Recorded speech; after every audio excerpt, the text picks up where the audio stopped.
Digital gardens are personal spaces where ideas are cultivated over time, much like plants in the garden. A couple of weeks ago, I came across a brilliant video by Anna Howard, where she introduced the idea of digital gardens. Before that, I had never even heard of the term, but after watching her video, I went straight down the rabbit hole. I spent hours exploring every corner of the internet, trying to understand not just what digital garden is, but why it matters. That's what I want to share with you today. Everything I have learned and hopefully a little inspiration for you to build your digital garden. And if you're curious, I will leave Anna's video linked down below. It's definitely worth a watch. Now, what makes a digital garden different from a regular blog?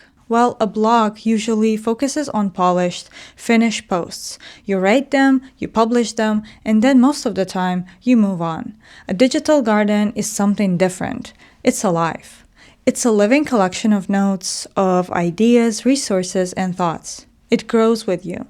It changes with you as you learn more and start to see the world differently. Each note in a digital garden starts like a seed. It's small, it's imperfect, but it's full of potential. You plant it, revisit it, refine it, and over time it can bloom into something much more meaningful. Building a digital garden is not easy. It takes a lot of trial, error, and of course experimentation. If I had to start mine from scratch, I would not feel nervous. Instead, I would feel excited. Because when you put real effort into building something yourself, it feels like yours. You value it so much more. Psychologists even have a name for this. It's called the IKEA effect. We tend to value the things we built with our own hands far more than things that are simply given to us.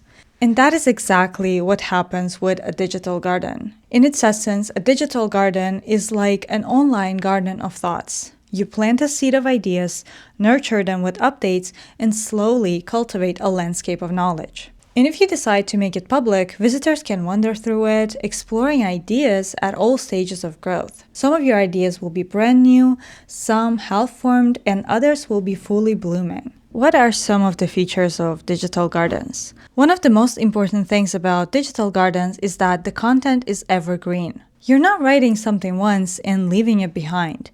You're constantly returning, refining, rethinking, and deepening your notes. This approach also cures you of perfectionism. Because you know you can always come back and make things better, you stop feeling the pressure to get everything perfect the first time. Now let's talk about 3 stages of notes. Not all notes are created equal. Some of them are barely more than a sentence or a thought. Some are longer with connections and questions, and some are fully developed essays. To make it easier for myself, I like using a simple metaphor from gardening. It fits the whole digital garden idea beautifully. I call a barely developed note a seed. A note that is connected to other ideas but still half-baked is a sprout. And if a note is developed, detailed, and rich, I call it a tree. You can also call it something like a bloom or maybe a flower. I want to mention that this system is not entirely my invention. I first heard about it from a YouTuber, Odysseys, and from a couple of other people, but I adapted it to fit my own way of thinking and made the stages a bit clearer. Of course, you can name these stages however you like. You can say idea, draft, essay, ember, flame, fire. It's up to you and your preferences. I personally use these stages as tags inside my Obsidian vault. It helps me immediately know how developed a thought is when I look at my notes. Another important feature of your digital garden is that it's not linear. Instead, your notes are linked to each other in multiple directions, similar to hyperlinks in Wikipedia. This structure allows you to see unexpected connections between your ideas. Some apps give you a graph view, which lets you visualize those connections, and it is fascinating to watch your thoughts map themselves out like that. And here's something that might feel strange at first, but it's actually quite freeing. Your writing inside a digital garden is not supposed to be polished or beautiful. Each piece is a work in progress. It is a space for thinking out loud, not for delivering final essays. It's perfectly fine to use informal language, short notes, or half-finished thoughts. The garden is not there to impress anyone. It's there for your own growth. Finally, digital gardens are non-performative. Unlike blogs, Substack posts, or anything designed for an audience, a digital garden is not built for clicks, likes, or attention. It's not about chasing metrics. And honestly, that feels incredibly refreshing in a world where everything online seems to be about performance. Most of us are tired of feeling like we need to monetize every interest, to optimize every hobby, or turn every idea into content. A digital garden removes that burden. It lets you build something purely because you want to. No pressure, no audience expectations, just curiosity, learning, and personal growth. Origins of digital gardens. When I first heard the term digital garden, I got pretty curious about where it actually comes from. So I started digging a little deeper. It turns out that digital gardens are not some brand new invention. They go back to the early days of the internet, in the 90s and early 2000s. Back then, before blogs and social media took over, people used to build personal websites. These were small websites where they curated collections of essays, favorite links, journal entries, and some random thoughts. There was no strict organization by date. Content was often grouped by topic, or sometimes it was just arranged however the creator liked. In many ways, those early personal websites were the first digital gardens. Those websites were handcrafted, messy, deeply personal, and always evolving. Then, in the early 2000s, the chronological blog format started to dominate. Blogs became all about posting timely updates. Newer posts pushed older posts down the page. And once something became old, people mostly stopped reading it, which is honestly a shame because if the content is old, it doesn't mean that it's low quality. Sometimes the best content is actually a bit on the older side. And the fact that as consumers we prioritize new content so much is kind of sad. Some critics argued that the chronological blog format actually broke the web's creative browsing spirit. And honestly, I totally agree with that. When everything is organized by date, the experience becomes more like scrolling through a newsfeed. It feels like it's less about exploration and more about chasing what's new. Algorithms make it even worse. Now it feels like we are stuck inside echo chambers, only seeing what the algorithms decide we should see. In a way, by building digital gardens, we are going back to those early web days. Before social media, before everything was about speed, performance, and constant updates. More and more people are craving slower, quieter, and more meaningful spaces online. Places where they can store what they learn, reflect on it, and explore their curiosities without the pressure to perform. So, maintaining a digital garden is actually a powerful way to reclaim that, to slow down, to process information more deeply, and to remember what actually matters. I have been seeing people on Substack sharing everything that they have been consuming lately and calling it their digital garden, and I love it so much. It's so interesting to see how rich and varied their content is, how wide their curiosities stretch across different fields. So, should your garden be private or public? That's the ultimate question. Originally, digital gardens were intended to be public. The whole idea was to let others wander through your thoughts, even while they were still unfinished, messy, and in progress, rather than only showing them final and polished versions. That openness and letting people see ideas as they grow is part of what makes the concept so interesting. At the same time, I completely understand why the idea of having a public digital garden might feel intimidating. And honestly, I feel the same way. The idea of having all of my notes out in the open makes me quite nervous. So, if you're like me, my advice is to start with a private digital garden. Later on, if you feel ready, you can create a public extension of it. Something smaller and more curated, where you can share parts of your thinking with others. For me, writing posts on Substack is one of those extensions, a way to open up a few pieces of my garden while keeping most of it private and personal. You could also create your own website or use apps that let you share selected notes. As far as I'm concerned, Obsidian and Notion lets you do that. There are many ways to make your work public. It doesn't have to be all or nothing. If you're not comfortable sharing everything, start small. Over time, you'll likely feel more confident about putting your ideas out there. So, why should you have a digital garden in the first place? Now I will try my best to convince you to give it a try.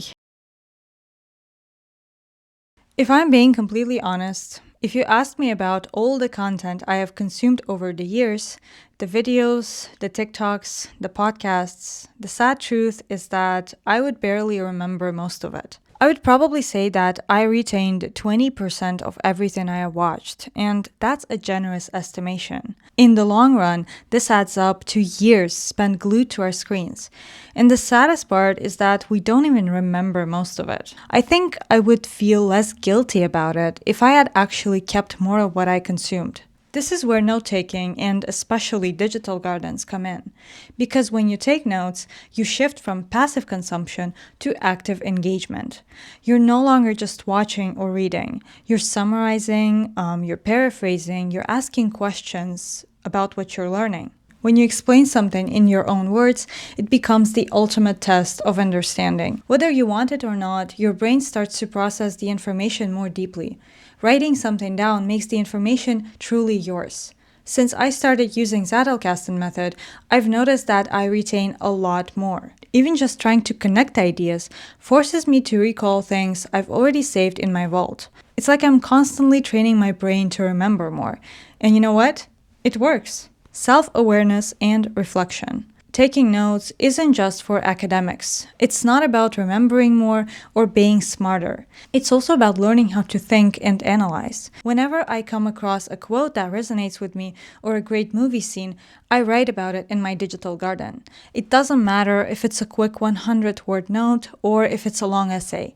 The point is that I engage with the material. It's about the act of slowing down enough to notice. I usually try to connect it to my own life or just reflect on it a little bit. And when you make this a habit, you will notice that you start to see more. You become more observant. When others watch a film and move on, you might catch a small moment of beauty or a deeper message. Besides, when you write about it, you remember it better. You also become someone who can talk about what they've seen or read. Let's be honest, most people forget what they consume. For instance, they say, I like the movie, but they can't explain why. Just think of yourself as an example. Think about all the movies that you've seen, about the books that you read. Do you remember them in detail? Can you talk about them for 10 minutes, for 15 minutes? Can you make a video about them? Can you write a short essay about them? It's actually quite crazy when you think about it. Let's imagine we read a book that takes us 10 hours to finish. So we engage with the material for 10 hours. And then we can't even speak about it for 10 minutes. That's quite sad. And that shows how shallow our understanding is. When you engage with what you encounter, when you take the time to reflect and capture it, you become someone who can speak about ideas with clarity and depth. And honestly, that's quite rare nowadays. Connections. Once I started linking my notes together, I began to notice surprising overlaps between the things I'm interested in. I have a lot of notes on psychology. It's a subject that I'm passionate about. I also have a ton of notes on UX UI design because it's my profession. And when I look through my garden, I see unexpected links between the two all the time. It might not be obvious to everyone, but psychology and design are deeply connected. And when you connect your notes, when you literally draw a line from one idea to another, you are also strengthening those pathways inside your mind. It starts to feel like when I'm learning about design, I simultaneously gain interesting insights about human psychology. And that's the beauty of it, finding analogies and connections across different fields. When your notes are connected, your information is never static. Your notes talk to each other in the most unexpected ways. Plus, when you connect ideas, you remember them better. Your brain starts to expect connections, and it keeps a kind of bird's eye view of your vault in the background. It knows you will need those ideas again, so remembering them becomes more natural. Building a personal knowledge legacy. My final argument is simple. Building a personal knowledge legacy. I'm not saying that biographers will one day study your notes or that they will be archived in a museum. Of course not. But it's still fascinating to see a database of your self-education. When you revisit your old notes, you get a glimpse of who you used to be in the past. You see what you were curious about. You see what you were trying to figure out. You learn more about yourself. When I open the graph view in Obsidian, I see my own mind laid out in front of me. It's immediately clear that I'm drawn to philosophy, to psychology, design, art, or literature. Your notes reflect you like a mirror. They show you who you really are. And that is something that no social media feed can give you. It pushes you to learn more, to connect more, and to create something that lasts. It motivates you to keep going. Honestly, I could talk for hours about the benefits of having a digital garden, a second brain, a commonplace book, but the best advice I can give you is to just get started. Once you experience it for yourself, I think you will end up loving it as much as I do. I'm going to be completely honest. I cannot recommend the perfect tool for your digital garden. I have seen people use apps like Notion, Obsidian, Capacities, Roam Research, and many others. There are just too many options out there for me to recommend just one. I can't keep up with all of them, and honestly, I don't want to. My honest advice would be to pick one app and stick with it for as long as possible. Personally, I chose Obsidian. It's simple, but you can make it as complex as you want with plugins. It's great for connecting ideas, it has a graph view, and it stores your notes locally, which means that you own your data. If you want to have a public digital garden, Obsidian also has a paid feature that lets you publish selected notes. A lot of people go with Notion since it's popular and visually appealing, but I wouldn't recommend it for this purpose. It's not as strong when it comes to connecting ideas. Plus, its customization features are so advanced that I end up overwhelmed, spending hours trying to design the perfect Notion page instead of taking actual notes. So for me, it's not the best fit. I think Notion is a pretty bad option for people who are easily distractible. So at the end of the day, it's up to you. If you're already using an app, you can continue taking notes there. If you want something new, experiment and see what happens. If you already have a note-taking app filled with hundreds of notes, but no connections between them, don't try to go back and link them all. It's not efficient, it takes too much time, and it will suck the joy out of the process. Instead, go on a curiosity bench, learn new things, take notes on what actually interests you right now. As you do that, you will naturally start connecting your old ideas to your new ones. One tip I really love is using the random note plugin in Obsidian. Whenever I feel like revisiting old notes, I just open a random note, I try to build new connections, and fill it with new information, make it as detailed as possible. It's way more fun and far less boring than going through your notes one by one. I've made this mistake myself, and if you've been taking notes for years like I have, trust me, it's not worth it. Another common trap is feeling like you have to capture everything. Don't overcapture. You don't have to capture your opinion about every TikTok you watch.